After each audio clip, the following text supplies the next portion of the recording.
Sir, सुनावणी संपली, आज मंगळवारी पुन्हा सुनावणी ठेवली आहे. काय झालं आजच्या सुनावणीत आणि काय अपेक्षा? आज मुख्यतः जे कागदपत्र आहेत, शिवसेना पक्षाच्या घटनेबद्दल आणि जी शिवसेना पक्षाची राजकीय पक्ष म्हणून जी घटना आहे त्याच्यानुसार जी कार्यवाही झाली आतापर्यंत त्याबद्दल विशेष सगळ्याच इलेक्शन पिटिशन्स मध्ये, तसं याच्यामध्ये सुद्धा या 1972च्या केसचा निकाल देण्यात येत आहे आणि त्याच्यात संदर्भ तो देण्यात आला की सादिक अलीच्या केसमध्ये टेस्ट ऑफ मेजॉरिटी डिसाईड करताना न्यूमरिकल स्ट्रेंथ जी आहे ती बहुमत संख्या केवळ विधिमंडळ पक्षाच्या आमदार संख्येवरून ठरवण्यात येऊ नये आणि राजकीय पक्ष संघटनेमध्ये काय सपोर्ट आहे तो सुद्धा पाहायला पाहिजे. हे तत्व 1972 मध्ये न्यायिक तत्व म्हणून प्रस्थापित झालेलं आहे. असं असतानाही वारंवार न्यायालयांना 1972 मध्ये जे ज्युडिशियल विजडम एस्टॅब्लिश झालेला ते वारंवार का सांगावं लागतं असा प्रश्न कुणालाही पडू शकतो. खरं तर ते सांगायला लागण्याची गरज पडू नये, परंतु आता ज्या राजकीय बदमाशी वाढलेल्या आहेत त्यामुळे असं दिसते की वारंवार सादिक अली केसचा संदर्भ दिला जात आहे. आजही तो दिला गेला. तसंच 2024 मध्ये सुभाष देसाई केसमध्ये सुद्धा परत सुप्रीम कोर्टाने सादिक अली केसचा संदर्भ घेऊन निकाल दिला आणि सांगितलं की केवळ आमदारांची संख्या लक्षात घेऊन कोणत्याही प्रकारचा निर्णय इलेक्शन कमिशननी किंवा कोणी घेणं बहुमत कोणाला आहे या दृष्टीने ती निरर्थकता ठरेल असं म्हटलेलं आहे. It will be fertile exercise असं म्हटलेलं आहे.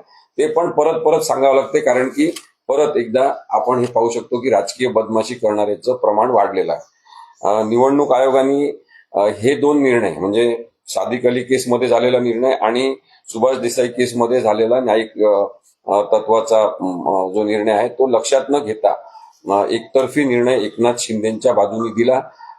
हा निवडणूक आयोगाचा अयोग्यपणा आहे. खरं तर निवडणूक आयोगच इनव्हॅलिड होत चाललेला आहे अशा सुद्धा संदर्भात मांडणी करण्यात यायला लागलेली आहे. आता मुख्य मुद्दा हा पक्ष घटनेचा आहे आणि त्यानुसार जर आपण पाहिलं तर 2018ची पक्ष घटना ही हुकुमशाही वाढवणारी लोकशाही पूर्ण तत्व आणण्यासाठी नव्हती, जसा आरोप साधारणतः केला जातोय की 2018ची पक्षाची घटना ही अलोकशाही पूर्ण आहे असा आरोप करण्यात आलेला होता. तर त्या पार्श्वभूमीवर सगळ्या तारखा सांगणं आवश्यक आहे. म्हणून कपिल सिब्बल सरांनी सगळ्या तारखांचा हिशोबच कोर्टासमोर मांडलेला आहे आणि त्याच्यामध्ये त्यांनी मुख्यतः सांगितलं की 23/1/2018 मध्ये नॅशनल एक्झिक्युटिव्ह मीटिंग आयोजित करण्यात आली होती संपूर्ण शिवसेना पक्ष संघटनेमध्ये असलेल्या सगळ्या नेत्यांची, उपनेत्यांची, कार्यकर्त्यांची, सगळ्यांची. आता याच्यामध्ये नॅशनल एक्झिक्युटिव्ह मीटिंग जी झाली त्याच्यामध्ये फक्त एक्झिक्युटिव्ह मेंबर सगळे सहभागी झाले होते आणि त्यापूर्वी राष्ट्रीय कार्यकारिणीची 26/7/2022 रोजी मीटिंग झाली. मुख्य म्हणजे त्याच्यामध्ये एकनाथ शिंदे सुद्धा हजर होते आणि त्यांनी ही जी पक्ष संघटनेमधले बदल आहेत ते मान्य केलेले होते. तेव्हा त्यांची सही आहे त्याच्यामध्ये, ते सुद्धा सांगण्यात आलं. मग एकदा आपण एक पक्ष संघटना जी मान्य केलेली आहे, आपली सही त्याच्यामध्ये आहे, तर त्याच्यामध्ये अचानक आपल्याला एवढी नाराजी होण्याचं काय कारण आहे? म्हणजे एवढी नाराजी एकनाथ शिंदेच्या मनामध्ये का निर्माण झाली 2018च्या पक्ष घटनेबद्दल? याचं काहीच कारण कळत नाही, हे अनाकलनीय आहे. त्यानंतर 2018ची घटना ही व्यापकता आणण्यासाठी केलेली आहे, कोणाचे अधिकार कमी केलेले नाही हा सुद्धा मुद्दा मांडण्यात आला. आपण पाहतो उलट काही लोकांची संख्या वाढेल या पद्धतीने पक्ष घटनेमध्ये बदल करण्यात आला. जे नेते, उपनेते, कार्यकारी मंडळामधले लोक या कोणाचेही अधिकार काही कमी केलेले नाही हा सुद्धा मुद्दा सांगण्यात आला. म्हणजे अधिकार साधारणतः कमी केले तर कोणाला तरी वाटू शकते की अलोकशाही पूर्ण आहे, हुकुमशाही पूर्ण आहे, पण अधिकार कोणाचेच कमी न करता संख्या सुद्धा कार्यकारिणीमधली आणि बाकी नेत्यांची, उपनेत्यांची कमी न करता ती वाढवण्यात आलेली आहे हा मुद्दा सुद्धा सांगण्यात आला. आता कपिल सिब्बल सरांनी हे जास्त आवर्जून सांगितलं की पक्ष फुटीनंतर अचानक पक्षाची घटना चुकीची आहे इलेक्शन कमिशननी का ठरवलं? म्हणजे पक्ष फुटी ही 2022 मध्ये झालेली आहे. 2018 मध्ये पक्षाच्या घटनेमध्ये काही महत्वाचे बदल करून त्याला व्यापकता दिलेली आहे आणि मग अचानक इलेक्शन कमिशनला 2022 मध्ये ही घटना चुकीची आहे असं का वाटलं? आता याच्यामध्ये मुख्य मुद्दा आहे तो प्रोएक्टिव्ह भूमिकेचा आहे. इलेक्शन कमिशननी काहीच करायचं नाही. कोणत्याही राजकीय पक्षाची घटना तपासायची नाही, कोणत्याही राजकीय पक्षामध्ये घडणाऱ्या घडामोडी बघायच्या नाही, त्याच्याबद्दलचे डॉक्युमेंट्स बघायचे नाही, त्यांनी केलेले जे फेरप्रस्ताव आहे किंवा काही नवीन सूचना आहेत त्या कधी कागदपत्रांची दखल घ्यायची नाही. आणि अचानक पक्षफुटीनंतर सांगायचं की तुमची घटना चुकीची आहे. तर 2018 मध्ये जर पक्ष घटना चुकीची होती तर 2018 ते 2022 इलेक्शन कमिशन ऑफ इंडिया काय करत होते, त्यातले लोक काय करत होते? म्हणजे कोणती प्रोएक्टिव्ह भूमिका घ्यायची नाही आणि केवळ मग राजकीय हेतूने ऍक्टिव्ह व्हायचं, हे इलेक्शन कमिशनचं काम आहे का? हे सुद्धा आज चर्चेत आलेलं होतं. हा महत्वाचा मुद्दा आहे. रिप्रेझेंटेशन ऑफ पीपल्स ऍक्टचं कलम 29 जे आहे त्याच्यामध्ये किंवा त्यानुसार राजकीय पक्षाची एखाद्या नोंदणी रद्द करण्याचे हक्क इलेक्शन कमिशन ऑफ इंडियाला आहे. हा सुद्धा प्रश्न आज चर्चेत आलेला आहे. त्यामुळे मला असं वाटते की हे सगळे प्रश्न जे चर्चेत आलेले आहेत त्या व्यतिरिक्त आता पक्षाच्या पात्र अपात्रते संदर्भात जे 4 पिटिशन राहुल नार्वेकरांसमोर होते त्याबद्दल सुद्धा सुनावणीमध्ये चर्चा होणार आहे. एक मुद्दा महत्वाचा म्हणून सांगितला पाहिजे की जी पक्ष संघटनेमध्ये 2018 मध्ये बदल झाले त्याच्यावर एकनाथ शिंदे नाराज झाले असं सांगण्यात आलं. त्याच्यानंतर त्यांनी जे पळून गेल्यावर गुवाहाटीला स्वतःची पक्ष संघटना काहीतरी काढण्याचा प्रयत्न केला. स्वतःलाच त्यांनी मुख्य नेता म्हणून जाहीर केला. आता मुख्य नेता हे पद 2018 पर्यंतच्या घटनेमध्ये कुठेही मुख्य नेता हे पद नाही. शिवसेना प्रमुख हे नाव होतं, शिवसेना पक्ष प्रमुख.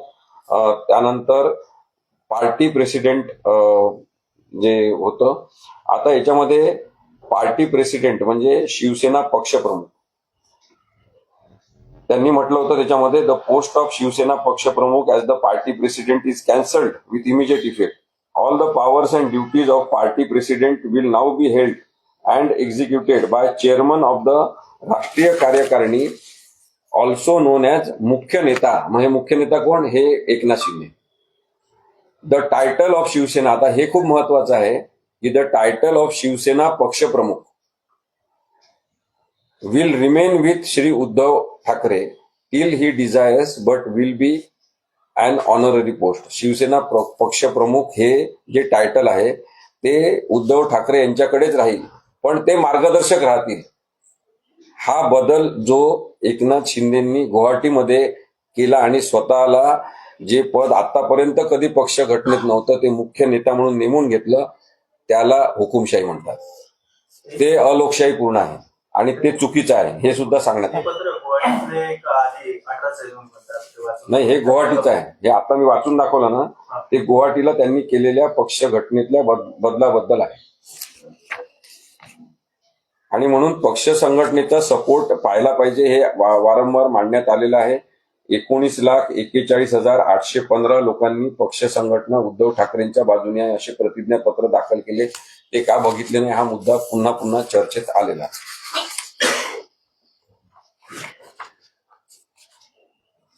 त्यानंतर आता पुढे जे सुनावणी होणार आहे त्याच्यामध्ये नरहरी झिरवळ हे जे आपण उपाध्यक्ष होते विधानसभेचे, तर अध्यक्ष नसताना उपाध्यक्ष म्हणून त्यांच्याकडे सगळ्या जबाबदाऱ्या संविधानानुसार आणि 10th शेड्यूलनुसार आहेत. त्यामुळे नरहरी झिरवळ यांनी उपाध्यक्ष म्हणून जो निर्णय घेतला होता तो निर्णय होता महत्वाचा की त्यांनी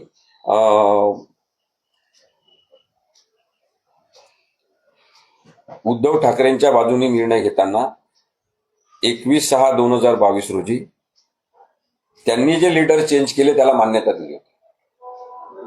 आता हा निर्णय जो आहे तो सगळ्यात कळीचा मुद्दा ठरणार आहे आणि त्याबद्दल सुद्धा तिथून चर्चा होऊन पात्र अपात्रतेची चर्चा. राहुल नार्वेकर यांनी जे 4 त्यांच्यासमोर पिटिशन रिजेक्ट केलेले होते पात्र अपात्रतेचे, आणि त्यांनी फार अभूतपूर्व असा निर्णय दिला की कोणीही अपात्र नाही, सगळेच जण पात्र आहे. आणि हा सुद्धा एक महत्वाचा मुद्दा येणार आहे चर्चेमध्ये. तो म्हणजे राहुल नार्वेकरांनी सांगितलं की हे सगळं प्रकरण पात्र अपात्रतेचं नाही आहेच. त्यामुळे 10th शेड्यूल नुसार जी पात्रता अपात्रता डिसाईड करण्याचे अधिकार विधानसभा अध्यक्षांना आहेत म्हणून त्यांच्याकडे प्रकरण पाठवलं होतं. तर राहुल नार्वेकर म्हणतात की हे पात्र अपात्रतेचं म्हणजे डिस्क्वालिफिकेशन बद्दलचं प्रकरणच नाही, तर हे पक्षांतर्गत वादाचं प्रकरण आहे असं त्यांनी त्यांच्या निर्णयामध्ये लिहिलेलं आहे. आणि हा मुद्दा येणार आहे की जर हे पक्षांतर्गत वादाचा मुद्दा हा होता तर राहुल नार्वेकरांनी एवढा मोठा निर्णय का दिला? त्यांना अधिकारच नाही आहे. मग त्यांनी पात्र अपात्रता का ठरवली आणि त्यांनी दिलेल्या चुकीच्या निर्णयाच्या आधारे पुढे सगळी बेकायदेशीरता सुरू राहिली का, हा सुद्धा मुद्दा आता चर्चेत पुढच्या तारखेला येईल. निवडणूक